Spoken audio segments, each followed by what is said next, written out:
আমার আল্লাহ বলে এই জমিনটা আমি পুরায়া তামা বানায়া দিব। এই জমিনের মধ্যে যত পানি আছে পানিগুলো আমি আল্লাহ পুরায়া ছাই বানায়া দিব। যেদিন কিচ্ছু বলতে কিচ্ছু থাকবে না,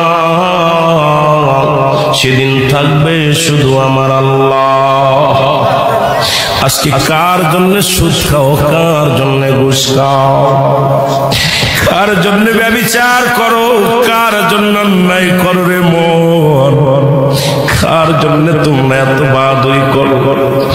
আরে আজকে একটা কথা বলতে গেলে কষ্ট হয়। এই জমিনটা আল্লাহ পুরায়া তামা বানায়া দিবে। এই জমিনের মাটিগুলো পুড়ে হবে তামা। এই জমিনে যত পানি আছে পানিগুলো পুড়ে হবে ছাই। এই দুনিয়ার মধ্যে কিচ্ছু যেদিন থাকবে না, ওই তুরস্কের কত বাহাদুর, কত টাকাওয়ালা মিনিটের মধ্যে